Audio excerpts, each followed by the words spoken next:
집 식탁에 앉아 아구찜 한 숟갈을 뜨는 순간 이지혁은 깨달았어요. 이 밥상은 오늘 누군가가 일부러 깔아놓은 전쟁터였다는 거리요. 이수빈은 아침에 오늘은 종일 바쁠 것 같아서 중간에 연락 못할 거야 라고 말해놓고 진짜로 하루 종일 연락이 없었습니다. 이수빈도 다음 아이템 기획을 짜야 해서 바쁘다며 담담하게 끊었는데요. 문제는 박성재가 그 담담함을 바쁨으로만 못 받아들였다는 거예요. 이수빈이 조옥래를 떠나보낸 뒤부터 이수빈의 말투는 자꾸 부서지는 유리처럼 얇아졌고 박성재는 그 얇은 말투 뒤에 숨어있는 울음소리를 자꾸 떠올리게 됐거든요. 바쁘다는 말이 사실 나 좀 혼자 있게 해줘일까봐 아니면 너까지 오면 더 아플까 봐일까봐 박성재는 종일 일을 하면서도 손끝이 계속 근질거립니다. 박성재는 결국 참지 못하고 이지혁네 집 근처로 와버립니다. 그리고 그 냄새가 더 사람을 미치게 합니다. 막상 도착해보니 집안에서 묘하게 따뜻한 냄새가 나요. 그냥 얼굴만 보고 가자 잠깐만. 그렇게 마음을 다독였는데요. 따뜻한 냄새는 위험하거든요. 따뜻하니까 기대하게 만들고 기대하니까 상처도 크게 남겨요. 집안에서는 이상철이 앞치마를 두르고 부엌을 장악하고 있었습니다. 이상철은 정년퇴직을 했어도 아버지라는 자리를 쉽게 내려놓지 못하는 사람이었고 조옥래가 떠난 뒤에는 더더욱 그랬습니다. 이상철은 혼자 멍하니 앉아있으면 조옥래의 빈자리가 너무 커 보여서 차라리 냄비를 붙들고 있는 게 편했을지도 몰라요. 이상철은 투덜거리면서도 손은 부지런합니다. 내가 요즘 밥돌이다 밥돌이. 이상철은 그렇게 말하며 아구를 손질하고 양념을 맞추고 다진 마늘을 넣고 간장을 맞추는데요. 그 옆에 박성재가 있었어요. 박성재가 그 옆에 앉아 다진 마늘을 3스푼 계량하는 장면은 이상하게도 너무 자연스러워서 오히려 기분이 나쁠 정도였습니다. 박성재는 본부장이고 박진석의 아들이고 늘 계산 빠르고 현실적인 사람인데 이상철 옆에서는 갑자기 집안의 사위 후보 같은 얼굴이 됩니다. 박성재는 웃으며 말하죠. 아버님, 요즘 정년퇴직한 남자들은 두 종류가 있대요. 밥하는 남자랑 얻어먹는 남자. 이상철이 콧방귀를 뀌면서도 기분이 풀립니다. 이게 뭐 그렇게 대단하다고 그래요? 박성재는 그 틈을 놓치지 않습니다. 어머니가 아구찜 좋아하신다면서요? 이 말에 이상철이 눈을 반짝합니다. 그래, 다정이가 아구찜 좋아해. 수빈이도 좋아하고. 박성재는 아무렇지 않은 척하지만 속으로는 기뻐요. 수빈이도 좋아하고 그 한마디가 박성재한테는 아직 이 집에 들어갈 틈이 있다는 신호처럼 들리거든요. 문제는 그때 이지혁이 집으로 들어오면서 시작됩니다. 이지혁은 맘대로집 대표 이지혁입니다. 깔끔한 일처리, 특유의 성격, 매력적인 외모까지 합쳐져서 능력자로 인정받는 사람이고요. 회사에서는 칼같이 결제하고 칼같이 지시하고 칼같이 결과를 내죠. 그런데 이지혁은 집에서는 늘 조심스럽습니다. 주말이면 취미생활로 바쁘게 돌아다니면서도 집에서는 그 취미생활에 돈을 얼마나 쓰는지 그리고 본인이 얼마나 확고한 비혼주의인지 그걸 가족이 제대로 모르도록 만들어 왔습니다. 이지혁은 스스로에게 그건 내 문제니까라고 말하며 선을 긋는 사람이었거든요. 그런 이지혁이 현관을 열자마자 부엌에서 들려오는 웃음소리에 딱 멈춥니다. 그리고 식탁에 앉아있는 박성재를 보는 순간 이지혁의 눈빛이 차갑게 굳어요. 이지혁은 원래 감정을 드러내지 않는데 지금은 감정이 먼저 튀어나옵니다. 박성재, 너 지금 이게 무슨 상황이냐? 박성재는 젓가락을 내려놓고도 태어납니다. 내가 뭐 못 올 때 왔냐? 이지혁은 그 태어남이 더 화가 납니다. 내가 지금 태어날 상황이냐라는 말이 목까지 올라오는데요. 중간에서 웃으며 덮습니다. 성재가 우리 집 와서 저녁 먹는 게 어디 한두 번이냐? 왜 그러냐? 하지만 이지혁은 압니다. 오늘은 한두 번이 아니라는 걸요. 조옥래의 장례가 끝났다고 해서 끝난 게 아니고 김다정은 뇌진탕 후유증으로 아직 흔들리고 이수빈은 열까지 오르며 알아눕고 이상철은 버티는 척하지만 눈밑이 꺼져 있고 이지환은 너무 울면 고인이 이승을 못 떠난대라는 말로 동생을 붙잡아야 했습니다. 그런 집에 박성재가 들어오면 그건 식사가 아니라 불시예요. 김다정이 거실에서 나오며 분위기를 풀려고 합니다. 김다정은 언제나 가족을 지탱하려는 사람이라서요. 오늘 저녁은 남자들의 날이잖아요. 김다정은 억지로라도 웃습니다. 그리고 이수빈에게 수빈아 밥 먹었어? 라고 묻는데 그 질문이 너무 평범해서 더 마음이 아파요. 평범한 질문으로 비극을 덮으려는 김다정의 습관이 그대로 보이니까요. 이수빈은 응하고 대답하지만 목소리가 갈라집니다. 식탁엔 결국 아구찜이 올라오고 이상철이 자랑스럽게 말합니다. 아버님이랑 내 합작품이다. 이수빈이 깜짝 놀라요. 아빠랑 성재 오빠랑 아구찜을 만들었다고. 김다정이 웃습니다. 그러니까 둘이서 생아구로 만들었단다. 명란 계란찜까지 했어. 이수빈은 명란 계란찜을 좋아합니다. 이지혁도 그걸 아는데요. 이지혁은 그 사실을 아는 박성재가 괜히 미워집니다. 이지혁은 너는 왜 이렇게 우리 집에 스며드냐라는 마음이 들고 그 마음이 들자마자 스스로가 싫어집니다. 절친한 박성재를 미워하는 자기 자신이 이지혁은 견딜 수 없거든요. 그런데 그 불편함을 박성재가 한 방에 터뜨립니다. 이지혁이 결국 참지 못하고 말해버리죠. 너 이게 지금 뭐 하는 짓이냐? 내가 어떻게 우리 집에 올 생각을 해? 박성재는 바로 받아칩니다. 내가 뭐 못 올 때 왔냐? 그리고 이지혁이 가장 듣기 싫은 말을 던져요. 너 수빈이 남자친구잖아. 그 순간 숟가락 소리가 멈춥니다. 김다정은 놀란 눈으로 이수빈을 보고 이상철은 기침을 하며 괜히 물을 마시고 이지화는 눈썹이 확 올라가고 이수빈은 얼굴이 하얘집니다. 이 타이밍에 이수빈은 속으로 소리칩니다. 할머니가 떠난 지 얼마나 됐다고. 이수빈은 박성재에게 화가 나면서도 동시에 박성재가 여기까지 와준 게 고맙기도 해서 더 혼란스러워집니다. 사랑과 죄책감이 동시에 몰려오면 사람은 말이 없어지잖아요. 박성재는 그 침묵을 깨듯 말합니다. 나 아버지한테 허락받았어. 연애한다고. 이지혁은 얼굴이 더 굳습니다. 회장님한테 허락을 받았다고. 박성재는 고개를 끄덕이며 그래, 임마라고 하는데요. 이 끄덕임이 이지혁에게는 허락이 아니라 감시 시작처럼 느껴집니다. 박진석은 허락을 해주는 사람이 아니라 허락이라는 이름으로 사람을 통제하는 사람이잖아요.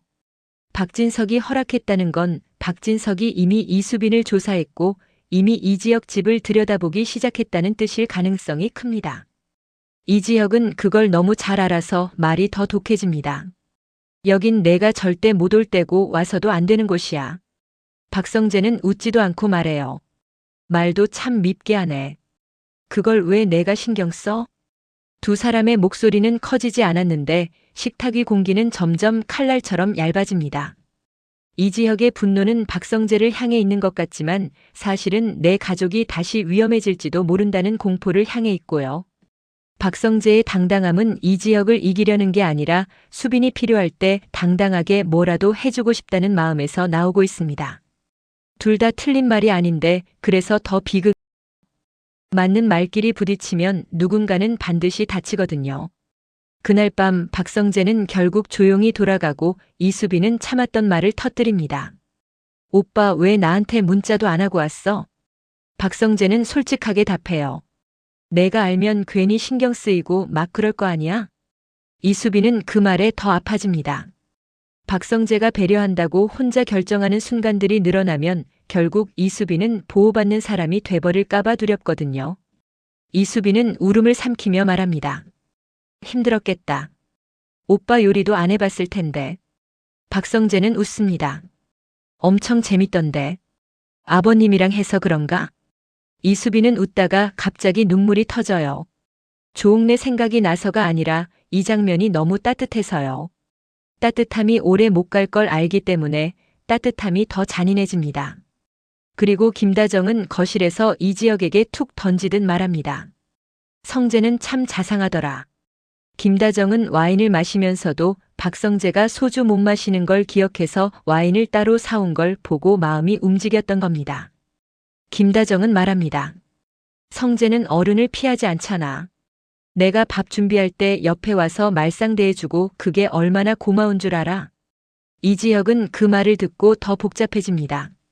이지혁은 자신도 엄마 김다정에게 잘하고 싶었는데 언제부터인가 밥 먹었냐, 씻어라 같은 짧은 말만 하게 됐거든요.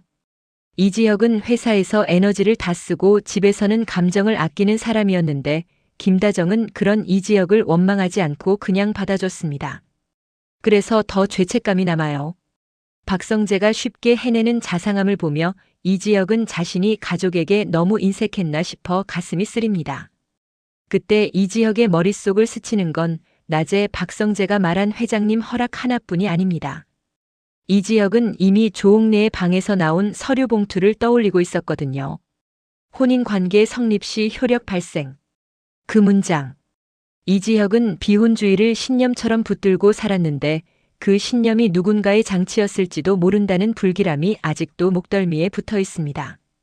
거기에 박진석이 끼어들면 이지혁은 더 이상 정리로 해결할 수 없는 판에 들어가게 됩니다. 그리고 정말로 판은 그 밤에 더 커집니다. 박진석 쪽에서는 이미 움직였고 고성희는 속이 타들어갑니다. 고성희는 박성재와 이수빈의 관계가 이지혁 집안으로 들어간 순간 가장 먼저 떠오르는 게 한우진입니다. 한우진은 고성희의 아들이고 지은호의 친구이며 최근에는 정순이와 지은호가 우진이랑 너 사이 오픈을 결심할 정도로 남매 비밀이 흔들리고 있잖아요. 고성희는 알고 있습니다. 자신이 박성재 문제로 움직이면 박성재는 이 사실을 박진석에게 말할 수도 있고 박진석은 그걸 이용해 누군가를 누를 수 있다는 거리요. 고성희는 혼잣말처럼 내뱉습니다. 빠져나갈 구멍이 없어 우진이 얘기까지 다 들통이면 끝이야. 고성희는 수빈에게 했던 말이 떠오릅니다. 가족들도 위험해질 거예요. 그 경고를 던질 때는 수빈을 겁주려는 마음이었는데 지금은 고성의 자신이 그 말에 겁을 먹습니다. 그리고 마침내 다음 날 아침, 어제 방영분의 마지막을 찢어놓는 인물이 등장합니다. 이상철 앞에 낯선 젊은 여자가 나타납니다. 이름은 유나로 들리고 주변 사람들은 어리둥절합니다. 유나는 이상철을 보는 순간 얼굴이 굳더니 뜬금없는 말을 내뱉어요. 유나 이거 아니, 아버지 얼리 씨가 아버지예요? 말이 꼬이면서 아버지라는 단어가 2번이나 튀어나오는데요. 그 단어 하나로 이상철의 얼굴이 하얘지고 이지혁의 심장이 내려앉습니다. 이지혁은 본능적으로 생각합니다. 설마 또 가족이야? 이지혁은 이미 지은 O- 한우진 남매 문제로 가족의 경계가 얼마나 쉽게 흔들리는지 봤고 조옥래의 죽음으로 가족이라는 단어가 얼마나 잔인한지 체감한 상태거든요. 사람들이 숨을 삼키는 사이 누군가가 묻습니다. 아니, 또 둘이 아는 사이야? 유나는 급히 수습하듯 말합니다. 우린 친구예요. 친구? 저랑 동업하는 대표님이세요. 제 후배예요. 동아리 선배이기도 해요. 동업자이기도 하고요. 동업, 후배, 동아리 선배. 그 말들이 한꺼번에 쏟아지자 이지혁의 머릿속에서 퍼즐이 미친 듯이 돌아갑니다. 이지혁의 대학 동아리 후배는 지은호였고 이지혁은 지은호의 고백을 거절했던 사람입니다. 그런데 유나가 꺼낸 동아리라는 말이, 동업이라는 말이 왜 이상철 앞에서 튀어나오죠? 왜 하필 지금, 왜 하필 이 집에서요? 이수빈은 옆에서 입술을 깨뭅니다. 혹시 유나가 내가 아는 그 유나야? 이수빈은 패션 크리에이터이고 유튜브 아이템을 짜며 바쁘다고 했던 그 아이템에 사실 유나가 얽혀 있었을지도 모릅니다. 이하은과 운영하는 채널에 새로운 콜라보를 붙이려던 후보가 유나였던 걸 떠올리면 더 끔찍해져요. 일이 관계로 들어오면 관계는 곧 약점이 되니까요. 이지혁은 유나의 말을 더는 듣지 못하고 입이 먼저 나옵니다. 유나 씨 지금 무슨 말하는 겁니까? 유나는 당황해서 더 말이 꼬입니다. 아니, 그러니까 제가 알고 있는 얼리 씨가. 얼리 씨라는 호칭은 이상하고 낯선데 그래서 더 불안합니다. 별명인지 가명인지 누군가가 숨기고 싶은 이름인지. 이지혁은 그 단어 하나로 확신합니다. 이건 단순한 오해가 아니고 누군가가 숨긴 진실이 스치기 시작한 겁니다. 여기서 심리적 클라이맥스가 확 올라옵니다. 이상철은 눈을 피하고 김다정은 손을 부들부들 떨고 이지환은 본능적으로 이수빈 앞을 막아서고 이수빈은 숨을 얕게 쉬며 버티고 이지혁은 머릿속에서 가족을 지켜야 한다는 경보가 울립니다. 그런데 더 잔인한 건 박성재의 이름이 떠오른다는 거예요. 박성재는 이미 이지혁 집안의 식탁에 앉았고 박진석은 이미 허락을 줬고 고성희는 이미 움직이고 있습니다. 유나의 등장으로 동아리 동업이 얽히면 이지혁은 회사 맘대로 집과 가족 그리고 과거 지은 옷까지 한꺼번에 흔들리게 돼요. 그 순간 이지혁의 폰이 울립니다. 발신자는 박성재. 이지혁은 받지 않으려다가 결국 받습니다. 지혁아, 지금 너네 집에 누가 갔지? 이 한마디가 더 무섭습니다. 박성재가 이미 알고 있다는 뜻이니까요. 박성재는 이어서 낮게 말합니다. 아버지가 이상한 자료를 들고 있어. 너랑 수빈이 얘기만이 아니야. 이지혁은 목이 마릅니다. 무슨 자료? 박성재는 잠깐 멈추더니 아주 조심스럽게 던집니다. 조옥래 이름이 나오더라. 이지혁은 그대로 얼어붙습니다. 조옥래, 할머니, 빈방, 서류 봉투, 혼인관계 성립 시 효력 발생, 그리고 박진석. 모든 단어가 한 줄로 이어지면서 이지혁은 깨닫습니다. 어제의 아구찜은 우연이 아니었고 박성재의 방문도 우연이 아니었고 유나의 등장은 더더욱 우연이 아닐 수도 있습니다. 누군가가 천천히 아주 깔끔하게 이지혁이 소중하게 붙잡고 있는 것들을 하나씩 같은 테이블 위에 올려놓고 있는 겁니다. 이수빈은 그날 밤 혼자 생각합니다. 나 때문에 또 가족이 다치면 어떡하지? 이수빈은 조옥래를 잃은 뒤로 내가 뭘 잘못했나라는 죄책감에 자꾸 휘청이는데요. 거기에 고성희의 경고까지 겹치면 이수빈은 사랑을 쥐고 있어도 손이 찢어지는 기분이 듭니다.